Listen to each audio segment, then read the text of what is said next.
Alors, la famille de ma grand-mère paternelle, donc laquelle j'ai passé beaucoup de temps, je la connaissais bien mieux, bien sûr, que ma famille de Belgique. Et la cousine de ma grand-mère s'appelait Marie. On l'appelait Tatan Marie. Elle était assez âgée quand je l'ai connue. Elle s'appelait Marie Sauvageon. Elle habitait avec son mari dans un petit village de la Drôme. Et elle et son mari étaient très riches. C'étaient des propriétaires terriens. Ils avaient de nombreuses terres avec des arbres fruitiers, en particulier des abricotiers. Ils avaient des récoltes phénoménales d'abricots chaque année. Ils avaient également des chèvres, des cochons, différents animaux et des chevaux. Mais ils n'avaient pas d'enfants. Ils avaient tenté d'avoir un enfant, mais ils n'avaient jamais réussi. Et ils ont fini par adopter leur travailleur journalier qui s'est marié sur leur domaine et qui a eu deux enfants, deux filles, Isabelle et Bernadette. Et ces enfants se sont mariés à leur tour et toute la famille habitait avec Tatan Marie et son mari, que je n'ai jamais connu d'ailleurs. Et ils avaient une grande maison, une grande ferme. Et quand on rentrait, il y avait le petit portillon pour les gens, et puis il y avait un vaste portail qui était fait pour rentrer à cheval ou avec des charrettes. Et quand on rentrait dans la cour, il y avait un tas de fumier sur la gauche qui servait pour fertiliser la terre. Et ma tante et son mari et les autres habitaient sur la droite. Donc c'était une maison, une ferme en carré sur trois côtés. Et à droite, il y avait donc les gens qui habitaient, les propriétaires et les autres. Et puis il y avait également des chevaux. Et ensuite, il y avait les animaux, les cochons, les chèvres, les vaches, tous les animaux qu'ils avaient. Et de l'autre côté, ça s'ouvrait sur les champs. C'était donc un tout petit village qui s'appelait Gervans. Et dans ce village, il y avait également donc une église. C'était un village traditionnel, avec son église et puis un petit cimetière où on n'enterrait que les gens du village, évidemment. Et donc on voyait pour chaque famille une plaque tombale, une pierre tombale, qui indiquait tous ceux qui étaient décédés et à quelle date, avec leur nom. Et ma tante nous avait accueillis un grand nombre de fois chez elle. Euh, et la nièce de ma grand-mère, elle, s'appelait Marie-Ange. Elle était divorcée de mon oncle, le frère de ma mère, Jacques, et vivait seule dans un hameau dans le Vaucluse, donc dans le sud-est, plus au sud, après la Drôme. Elle était également très riche en terres. Elle avait des terres et elle habitait seule. Et j'étais allée lui rendre visite plusieurs fois avec ma grand-mère. Je me souviens qu'elle avait un petit chat, un chaton. Sa chatte venait d'avoir des chatons. Et j'avais passé la journée à jouer avec ce chaton. Et en partant, j'avais supplié ma grand-mère de le prendre.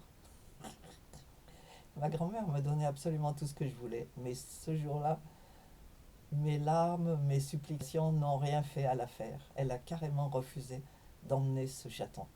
Et je pense que, en fait, elle ne voulait vraiment pas s'en occuper quand je serais partie, évidemment, puisque ça, c'était les vacances.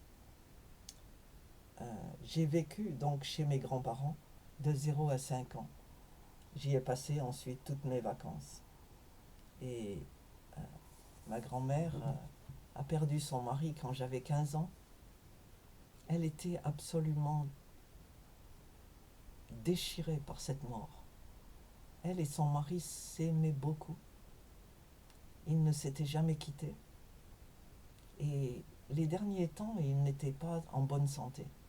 On l'avait opéré, mais comme il était trop âgé pour être opéré complètement de la prostate, on lui avait mis une sonde et elle devait le nettoyer tous les jours et il pleurait, il suppliait, il disait tu me fais mal, il criait. Et ma grand-mère ne répondait jamais. Elle est très patiente, elle disait désolée, et elle continue à s'en occuper. Et un jour, on est venu me chercher à l'école, à Romans, pour me dire que mon grand-père voulait me voir. Je n'ai pas compris de quoi il s'agissait. Je suis arrivée et mon père, qui m'avait amenée, a commencé à parler avec ma grand-mère dans le salon. Et puis moi, je suis allée à la chambre pour voir mon grand-père. Il était couché et je lui ai tenu la main, j'ai parlé un peu avec lui. Mais je ne savais pas qu'il était en train de mourir. Je ne savais pas. Et après, il est mort. Et ma grand-mère continue à pleurer. Tous les jours, elle pleurait. Mon Henri, je veux rejoindre mon Henri. C'était atroce de la voir. Et elle était toujours en noir. Et quand j'ai commencé l'université, j'étais beaucoup plus libre de voyager puisque j'étais maintenant seule. Et j'allais la voir assez souvent. Et je la trouvais toujours en noir, en train de pleurer. Et un jour, je lui ai acheté, c'était l'été ou la fin du printemps, je lui ai acheté une robe claire, bleu clair, avec comme des nuages. C'était très joli, en un tissu léger, comme de la soie. Et je l'ai apporté, je lui ai dit, bon, maintenant, ça y est, tu vas mettre ça. Elle m'a dit, non, mon Henri. Et j'ai commencé à la bousculer avec des mots, bien sûr, en lui disant, mais c'est pas possible, tu te rends compte, qu'est-ce que tu fais de tous tes petits-enfants, hein? Nous, on est 7, ton fils, ton autre fils, il en a 4, et nous, tout ça, on compte pas. Tout ça pour ton mari qui est mort, il est content là où il est, pourquoi tu pleures? Et finalement, elle s'est laissée amadouer, elle a mis cette robe, et puis elle ne s'est plus jamais habillée en noir. Elle a commencé à s'occuper des petits-enfants qui venaient la voir tous les jours, et moi souvent. On passait beaucoup de temps ensemble. Même quand elle n'a pas pu sortir, parce qu'elle était lourde, elle avait de mauvaises jambes. Et un jour, en marchant dans la ville, elle s'était fait renverser par une auto. Juste doucement, puisqu'il s'agissait d'un passage clouté et un passage pour piétons. Et les autos ont commencé parce que le feu était au vert. Ils n'ont pas remarqué qu'elle n'avait pas fini de traverser. Et après ça, elle était absolument terrorisée, elle ne voulait plus sortir. Donc j'allais la voir et un ou deux amis de son âge, qui étaient un peu plus en jambes qu'elle, venaient la voir de temps en temps. Et voilà, elle avait aussi une femme de ménage qui s'occupait d'elle. Mon oncle avait acheté un appartement juste au-dessus de chez elle, ce qui fait qu'elle n'était pas seule dans l'immeuble. Ils venaient la voir, les petits-enfants venaient la voir aussi. Et elle a vécu très longtemps. Et elle était très heureuse quand j'ai rencontré mon mari. Parce que je lui ai présenté ce garçon que j'envisageais d'épouser, puisque c'était notre plan. Mais Clifford avait décidé qu'il fallait que j'aille d'abord au Nigeria. Donc j'ai expliqué à ma grand-mère qu'il fallait que je quitte la France, que j'allais aller au Nigeria pour voir comment c'était avant de me marier. Et elle était vraiment heureuse de me passer à Clifford. Elle disait, ben maintenant, je ne serai plus responsable, je n'ai plus besoin de m'occuper de toi puisque tu as trouvé quelqu'un qui va prendre la suite. Elle a fait une photo de lui, une très jolie photo. Voilà, c'était ma grand-mère avec mon mari. Et à l'époque, elle avait un peu plus de 90 ans. Et puis finalement, elle m'écrivait des lettres au Nigeria avec un gros marqueur en disant je ne peux plus écrire très bien, mais je sais que tu vas être heureuse, que tu vas te marier, et je suis sûre que vous allez avoir un enfant. En fait, elle était vraiment affirmative. Elle m'a dit, vous allez avoir un garçon, et je veux le voir, dépêche-toi de te marier. Et à l'époque, je faisais un doctorat, j'avais pas fini. Alors je pleurais, et je disais à mon fiancé, regarde ce qu'elle m'a dit. Et Clifford disait, tu peux pas te marier, on peut pas se marier maintenant.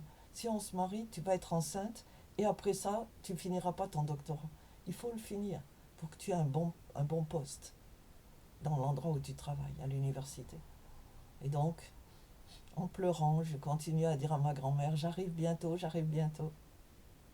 Et elle est décédée 3 semaines avant mon retour en France en 74. Et c'était vraiment douloureux pour moi de penser que je l'avais ratée de si peu, de si peu. Et la première chose que j'ai fait en arrivant, j'ai même pas dit à mes parents. Je suis allée toute seule au cimetière parce que ma relation avec elle, c'était une relation très personnelle qui n'avait rien à faire, à la limite, avec mes parents, qui auraient traité l'affaire un peu par-dessus la jambe probablement. Et j'ai pleuré sur sa tombe, je lui ai parlé. Bien sûr qu'elle n'était plus là, tout le monde le savait. Mais c'était une manière de parler. Et puis après, je suis rentrée dans ma famille, j'ai défendu ma thèse, j'ai acheté la robe de mariée, le costume pour mon mari, les alliances, et je suis rentrée au Nigeria. Et ma grand-mère, avant de mourir, avait donné de l'argent à mon père pour acheter ma robe de mariée. Alors on est allé au magasin Pronuptia à Grenoble et on a acheté la robe de mariée. J'ai essayé plusieurs robes et celle que j'ai choisie, c'était exactement le prix que ma grand-mère avait donné. Et puis j'ai aussi appris qu'elle avait laissé des choses pour moi, ses chemises de nuit en particulier, et d'autres choses. Elle avait dit c'est pour ma fille. Et donc mon père et mon oncle avaient partagé l'héritage, toutes les choses de la maison, et ils avaient laissé ça pour moi, qui était portable, que je pouvais emmener dans ma valise, qui était mon héritage de chez ma grand-mère. Et on a continué à utiliser ces draps, ces thés d'oreiller, ces nuisettes, oui, ces chemises de nuit pendant de nombreuses années au Nigeria.